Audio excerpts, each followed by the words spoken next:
Good day learners, I hope all of you are doing great. আমি আপনাদের সবাইকে স্বাগতম জানাচ্ছি আমাদের এই কোশ্চেন অ্যানালাইসিস সেশনে। এই সেশনে আমরা আলোচনা করব বিগত সালে আসা কিছু গুরুত্বপূর্ণ কোশ্চেন সম্পর্কে। তো চলুন আলোচনা শুরু করা যাক। আমরা যদি দেখি প্রথমে একটা কোশ্চেন দেওয়া আছে এখানে, হু টট ইউ ফ্রেঞ্চ? তার মানে এখানে বলা হয়েছে কে তোমাকে ফ্রেঞ্চ শিখিয়েছে। আমরা বলেছিলাম আমরা যদি কোশ্চেনকে অ্যাক্টিভ থেকে প্যাসিভ করতে চাই তাহলে এটাকে প্রথমে সোজা করতে হবে। ফর এক্সাম্পল আমি ধরে নিচ্ছি রাসেল টট ইউ ফ্রেঞ্চ। আমি ধরে নিচ্ছি রাসেল টট ইউ ফ্রেঞ্চ। আমরা যদি এখন বলি যে you were taught French by Russell, আর আমরা একটা জিনিস জানি সেটা হচ্ছে হু থাকলে বসে আমাদের বাই হোম। তার আমরা বলতে পারি এখানে এই যে বাই হোম এখানে আছে, বাই হোম এখানে আছে, বাই হোম এখানে আছে, তার মানে এই আনসারটি আমাদের আগেই ভুল। আবার এটাও জানি যে বাই হোম এই শব্দটির পরে সবসময় আগে কি আসতে হবে, একটা সাহায্যকারী ভার্ব আসতে হবে। আমরা যদি বলি বাই হোম এরপরে কিন্তু এখানে সাহায্যকারী ভার্ব আসেনি, তার মানে এটাও বাদ। আবার এখানে দেখতে পাচ্ছি বাই হোমের পরে ফ্রেঞ্চ চলে এসছে, তাহলে এটাও বাদ। কিন্তু আমরা 4 নম্বর আনসারে দেখতে পাচ্ছি বাই হোম এর পরে একটা সাহায্যকারী ভার্ব দেওয়া আছে, তার মানে আমরা কিন্তু টেকনিক্যালি কোশ্চেনগুলো সলভ করতে পারছি। আমরা বলতে পারি এখানে কারেক্ট আনসার হচ্ছে by home were you taught French. এবার আমরা যদি এই কোশ্চেনটির দিকে তাকাই, এখানে বলা হয়েছে হু ইজ কলিং মি। আমরা জানি এখানে কি আছে, কলিং। দ্যাট মিনস এটা হচ্ছে আমাদের একটা কন্টিনিউয়াস টেন্সের প্যাসিভ করতে হবে। আমরা জানি কন্টিনিউয়াস মানে কি যুক্ত করতে হয়, বিং যুক্ত করতে হয়। আমরা আগে খুঁজবো যে বিং কোথায় আছে। আমি এই পুরো সেন্টেন্সে দেখলাম যে by home am I called, এটা আমাদের বাদ, কারণ এখানে আমাদের কি নেই, এখানে আমাদের বিং শব্দটি নেই। By home I am called, এখানেও কি নেই, বিং শব্দটি নেই, তার মানে এটাও আমাদের বাদ। আমরা কিন্তু ভয়েস চেঞ্জ করছি না, আমরা কিন্তু টেকনিক্যালি কোশ্চেনটিকে সলভ করার চেষ্টা করছি। এখানে বলা হয়েছে by home am I being called, হতে পারে। আবার এখানে দেখছি বিং শব্দটি নেই, তার মানে আমরা কোনো রকম পরিবর্তন ছাড়া আমরা ডিরেক্ট বলতে পারি যে এখানে এই সি নাম্বারটা হচ্ছে আমাদের কারেক্ট আনসার। দেখে নিই, yes I M exactly correct. So চলুন আমরা আরো একটু নতুন কোশ্চেন দেখে নিই। এখানে বলা হয়েছে identify the correct passive form of the sentence below. তার মানে নিচে কোনটি সঠিক প্যাসিভ ভয়েসে আছে সেটা আপনাকে বের করতে বলেছে। কোশ্চেন হচ্ছে ডু ইউ নো দ্যাম। একটা কথা বলি আপনাদেরকে, আমরা জানি নো এর সাথে কিন্তু প্রিপোজিশন বাই বসে না, নো এর সাথে বসে অলওয়েজ টু। তাহলে এটা হচ্ছে আমাদের কাছে একটা অস্ত্র, এবং এই অস্ত্র দিয়ে আমরা কি করব, এই আমাদের অপশনগুলোকে অপারেশন করব। চলুন দেখে নেওয়া যায়। এখানে আর দে নোন অফ ইউ, তার মানে এখানে কি নেই, নো এর সাথে টু নেই, তার মানে এটা আমাদের আনসার কি হবে না, কখনোই হবে না, এই আনসারটা আমাদের বাদ। এবার আমরা যদি পরের একটা কোশ্চেনের দিকে তাকাই, এখানে বলা হয়েছে would they dash be known by you, তার মানে এখানে আমরা পেয়েছি বাই, তার মানে এটাও আমাদের আনসারটা হচ্ছে না। আমরা দেখছি সি নাম্বার আনসারে are they known with you, তার মানে এটাও কিন্তু আমাদের ভুল, কেননা এখানে কি আছে, উইথ আছে। বাট একটাই মাত্র আনসার আছে, সেটা হচ্ছে আমাদের টু, সেটা হচ্ছে আমাদের ডি নাম্বার, এবং সেখানে বলা হচ্ছে are they known to you, are they known to you, তার মানে এখানে মেইন আনসার হচ্ছে আমাদের নোন টু। এখন আমরা আরেকটি কোশ্চেন দেবো, এবং এই কোশ্চেনটি এসছে 38তম BCS এ। আমরা যদি একটু অ্যানালাইসিস করি কোশ্চেনটা, তাহলে আমরা দেখতে পাই এখানে বলা হয়েছে it is impossible to do this. একটা সূত্র বলে রাখি, আমরা জানি M2 is 2 R2, মানে 2 যদি কোনো জায়গায় থাকে তাহলে আমরা এটাকে 2B দিয়ে করতে পারি। আমি আবার বলছি, যদি 2 থাকে তাহলে আমরা এটাকে কি দিয়ে করতে পারি, 2B দিয়ে।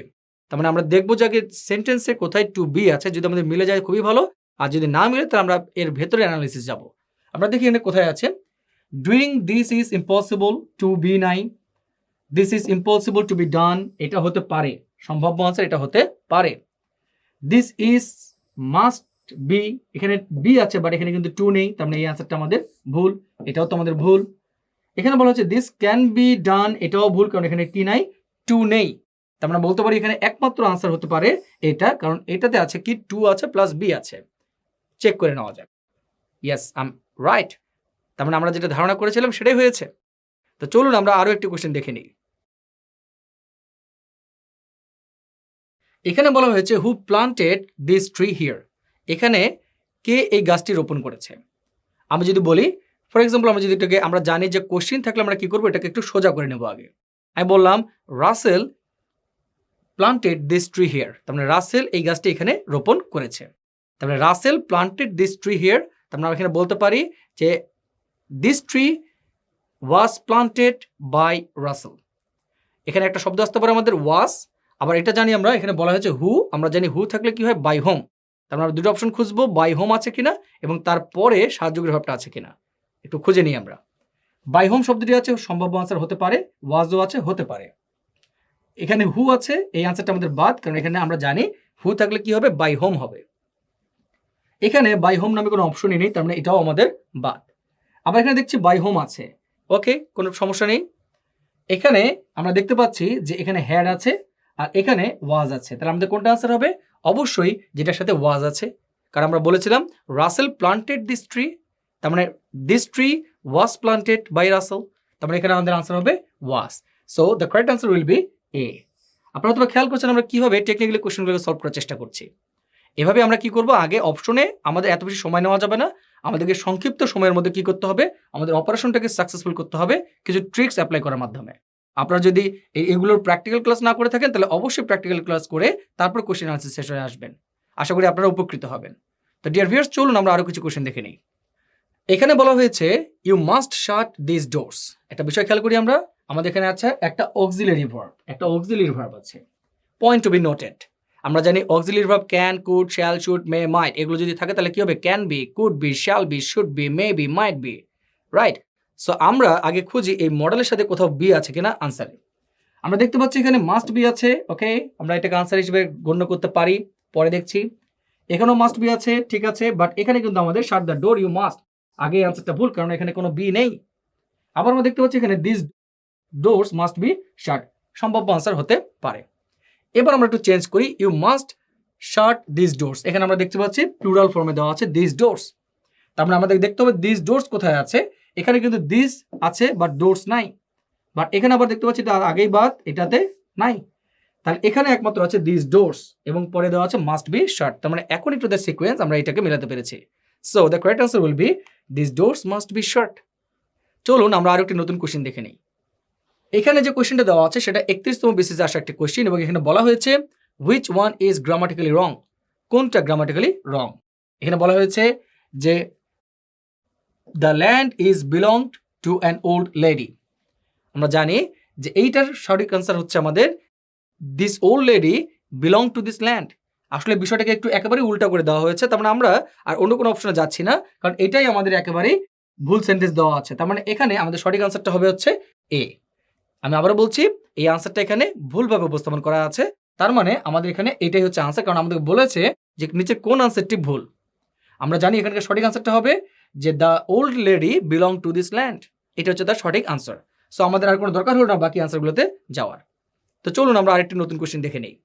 এখানে বলা হয়েছে আই নো হিম। আমি আপনাদেরকে একটু আগে একটা ট্রিক্স বলেছি, আমরা জানি নো এর সাথে সবসময় কি বসে, প্রিপোজিশন টু বসে, না বাই বসবে না উইথ বসবে। So according to the rule আমরা বলতে পারি এই যে নো এখানে আছে কি, he is known by me, এটা আমাদের আগেই বাদ। এখানে বলা হচ্ছে he was known to me, হতে পারে। আমরা এখানে বলা হচ্ছে he has been known by me, এটাও বাদ। এখানে বলা হচ্ছে he is known to me, এটাও হতে পারে। তাহলে এখন আমরা দেখবো যে এটার ঝামেলাটা কোথায়। একটা দেওয়া আছে হি ওয়াজ নোন টু মি, একটা দেওয়া আছে হি ইজ নোন টু মি। আমরা জানি যদি প্রেজেন্ট টেন্স হয় তাহলে হয়েছে অ্যাম ইজ আর, আর যদি পাস্ট টেন্স হয় তাহলে আমাদের ইউজ করি ওয়াজ অথবা ওয়্যার। তাহলে এখানে যেহেতু আই নো হিম এটা একটা প্রেজেন্ট টেন্সে আছে, তাহলে আমরা বলতে পারি হি is known to me. So এখানে এই ডি নাম্বারটা হচ্ছে আমাদের কারেক্ট আনসার। দেখে নিই, yes, D here is the correct answer. তো চলুন আমরা আরো একটি কোশ্চেন দেখে নিই। এখানে বলা হয়েছে a lion may be helped even by a little mouse.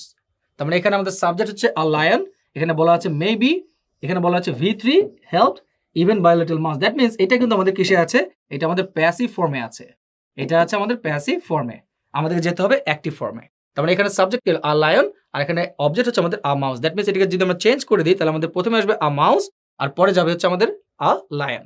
তো চলুন দেখি আমরা কি দেওয়া আছে। এখানে বলা আছে আ little mouse May even help a lion. তার মানে এখানে আমাদের সাহায্যের ভাব দেওয়া আছে may be. In that case আমরা যেটা ব্যবহার করতে পারি যে মেটা কোথায় কোথায় নেই, আমরা দেখতে পাচ্ছি এখানে আছে ক্যান, তার মানে এটা আমাদের আনসার হবে না, কারণ আমাদের লাগবে কি মে। আবার এখানে দেখতে পাচ্ছি আমাদের অট টু আছে, তার মানে এটাও আমাদের বাদ, কারণ আমাদের লাগবে মে। আবার আমরা যদি বলি এখানে কিছু আনসার দেওয়া আছে কিনা, আ little mouse May even help a lion, এটা হতে পারে। Even a little mouse may help a lion. That means আমরা যদি এটাকে একটা ফ্রেজ হিসেবে গণ্য করি তাহলে আমাদের এটাকে দ্বারা আমাদের আনসারটা আসবে even a little mouse may help a lion. So the correct answer will be B. চলুন আমরা আরেকটি কোশ্চেন দেখে নিই। এই কোশ্চেনটি 27তম বিসিএস আসা একটা কোশ্চেন এবং এখানে বলা হয়েছে give the correct passive form of my teacher embodies all the good qualities. মনে রাখবেন এমবডিজ এর সাথে সবসময় অ্যাপ্রোপ্রিয়েট প্রিপোজিশন বসে ইন। আমাদের অন্য কোনো ডিসকাশনে যাওয়ার দরকার নেই, আমরা দেখবো যে কোথায় কোথায় ইন বসেছে কি বসেনি। এখানে আপনারা দেখতে পাচ্ছেন all the good qualities are embodied by my teacher. তার মানে এখানে একটা ভুল আছে, কারণ এখানে কি নেই, এমবডি ইন নেই, এমবডিড ইন নেই। এখানে দেখতে পাচ্ছি all the good qualities are embodied in my teacher, সম্ভাব্য আনসার এটা হওয়ার সম্ভাবনা আছে। আমরা যদি বলি এখানে all the good qualities are embodied to, তাহলে এখানে ভুল, কারণ এমবডিড এর সাথে কি আছে, টু আছে। একইভাবে আমরা যদি all the good qualities are embodied on my teacher, এটাও ভুল। তাহলে একমাত্র এই অ্যান্সারে আছে embodied in. So the correct answer will be embodied in, that means answer number B. চলুন আরেকটি নতুন কোশ্চেন দেখে নেওয়া যাক। এখানে বলা হয়েছে he is going to open a shop. আমরা জানি am going to, is going to, are going to, এভাবে যদি থাকে তাহলে আমরা বলতে পারবো am going to be, is going to be, are going to be. That means আমাদের দরকার কি বি। তো আমরা একটু দেখে নিই কোথাও বি আছে কিনা। এখানে কোনো জায়গায় বি নেই, সো এটা আমাদের ভুল আনসার। আবার যদি আমরা এখানে দেখি যে এখানে কি আছে ইজ বিং গন, তার মানে এটা হচ্ছে আমাদের ভুল, কারণ এখানে কোনো বি নেই। আমরা দেখতে পাচ্ছি our shop will be opened, হতে পারে যদি বি আছে, বাট আমরা নিচ্ছি না। Our shop is going to be, তার মানে এটা হচ্ছে আমাদের কারেক্ট আনসার, কারণ এখানে দেওয়া আছে অ্যাম গোয়িং টু বি বা ইজ গোয়িং টু বি, এই ফরম্যাটটা আমরা এখানে ইউজ করতে পারছি। সো এখানে আমরা দেখতে পাচ্ছি the correct answer will be number D. এবার চলুন আরো একটা নতুন কোশ্চেন দেখে নেওয়া যাক, যেটা এসছে 22তম বিসিএস, এবং এখানে বলা হয়েছে who will do the work. একটা কোশ্চেন ফরম্যাট দেওয়া আছে, কে কাজটি করবে। আমরা জানি হু থাকলে কি হয়, বাই হোম। আগে চেক করে আসি যে কোথাও বাই হোম মিসিং আছে কিনা। এখানে আমরা দেখতে পাচ্ছি একমাত্র একটাই আনসার হচ্ছে বাই হোম, এখানে নাম্বার সি। তার মানে এগুলো প্রত্যেকটা আমাদের ভুল আনসার। সো এখানে the correct answer will be C, by home will the work be done, by home will the work be done. চলুন আমরা আরো একটি কোশ্চেন সম্পর্কে জেনে নিই। এখানে বলা হয়েছে দ্য পথ dash paved so we were able to work through the পথ। আমরা জানি এখানে বুঝতে পারছি এখানে হ্যাড বিন হবে না, এখানে হ্যাজ বিনও হবে না, এখানে বিংও হবে না, এখানে আমাদের সিম্পলি হবে ওয়াজ পেভড। দ্য পথ ওয়াজ পেভড, তার মানে রাস্তাটা প্রশস্ত করা হয়েছিল এবং আমরা সেখানে যেতে সক্ষম হয়েছিলাম, সেই রাস্তা দিয়ে যেতে সক্ষম হয়েছিলাম। চলুন আনসারটি চেক করে নেওয়া যাক। এখানে আনসারটি হচ্ছে ওয়াজ। এরপরে কোশ্চেনে মুভ করছি। এখানে বলা হয়েছে the passive form of the sentence some children were helping the wounded man. আমরা এখানে পেয়েছি ওয়ার হেল্পিং, দ্যাট মিনস এটা একটা কন্টিনিউয়াস ফর্মে আছে, পাস্ট কন্টিনিউয়াস। তার মানে আমাদের প্রথম কাজ হচ্ছে চেক করা কোথায় বিং শব্দটি যুক্ত আছে। একটু চেক করে নেওয়া যাক। আমরা দেখতে পাচ্ছি প্রথম সেন্টেন্সে কোনো বিং নামে কোনো শব্দ নেই, তার মানে এটা ভুল। এবং পরের সেন্টেন্সেও কোনো বিং নামে শব্দ নেই, তার মানে এটাও আমাদের ভুল। 3 নম্বর সেন্টেন্সে আমরা একটা বিং শব্দ পেয়েছি, তার মানে এটা সম্ভাব্য আনসার আমাদের হতে পারে without reading the full sentence. আবার আমরা দেখতে পাচ্ছি এখানেও কোনো বিং নামে শব্দ নেই, তার মানে এটাও ভুল। তার মানে আমরা কোনো সেন্টেন্স না পড়ে কিন্তু আমরা আনসার কারেক্ট করতে পারছি, সেটা হচ্ছে আমাদের এই যে সি, কারণ এখানে কি আছে বিং। চলুন আনসারটি চেক করে নেওয়া যাক। Yes, I am quite right. So চলুন আরো একটি কোশ্চেন দেখে নিই। এখানে বলা হয়েছে we do not like idle people. আমরা বলতে পারি আইডল পিপল, তাহলে আমরা এখানে বলতে পারি যে আইডল পিপলটি প্রথমে সাবজেক্ট হিসেবে ব্যবহার হচ্ছে কিনা এটা দেখার বিষয়। আমরা দেখতে পাচ্ছি এখানে এটাতে আইডল পিপল ব্যবহৃত হয়নি, তার মানে এটা ভুল। এবং বাকি যে 3টা আনসার আছে এর মধ্যে আমাদের সঠিক আনসারটি থাকতে পারে। চলুন আমরা একটু দেখে নেই। We do not like the idol people, তার মানে এটা কি এসে আছে, প্রেজেন্ট টেন্সে আছে। তার মানে আমরা বলতে পারি idol people are not like dash আস, তার মানে এখানে বাই নেই, তার মানে এটা বাদ। এখানে আছে idle people are not liked by us, হতে পারে।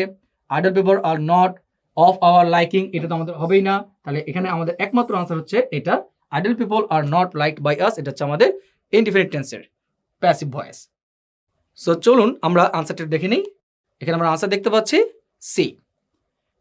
এই কোশ্চেনটি আপনারা একটু মনোযোগ দিয়ে দেখতে পারেন, কারণ এখানে একটি কোশ্চেন দেওয়া আছে এভাবে, Shaila was writing a letter. আমরা আবারও বলছি আপনাদেরকে, যেহেতু এটি কন্টিনিউয়াস টেন্সে দেওয়া আছে, তার মানে এখানে আমাদেরকে খুঁজতে হবে যে বিং শব্দটি কোথায় যুক্ত আছে। আমরা একটু দেখে নিই বিং শব্দটি আছে কিনা। প্রথম সেন্টেন্সের মধ্যে বিং নামে কোনো শব্দ নেই। পরের সেন্টেন্সে দেখেন এখানেও একটা বিং নামে শব্দ আছে, তার মানে এটা একটা সম্ভাব্য আনসার হতে পারে। এখানেও একটা বিং আছে, তার মানে এটাও সম্ভাব্য আনসার হতে পারে, ঠিক আছে রেখে দিলাম। বাট এই সেন্টেন্সে কিন্তু কোনো বিং নামে কোনো শব্দ নেই, তার মানে এই দুটো কিন্তু আমাদের আগেই বাদ। এবার একটু দেখে নিই, Shaila was writing a letter, তাহলে প্রথমে আ লেটার আছে কিনা, আ লেটার আছে। পরে বলা হচ্ছে আ ওয়াজ বিং। এখানে দেখেন আমরা জানি প্যাসিভ ভয়েস মানে হচ্ছে ভার্বের 3 নম্বর ফর্ম, বাট এখানে কোনো এক কারণে হয়তো তারা আইএনজি যোগ করে দিয়েছে, তার মানে এটা আমাদের ভুল answer. So the answer will be number C, a letter was being written by Shaila. দেখে নেওয়া যাক।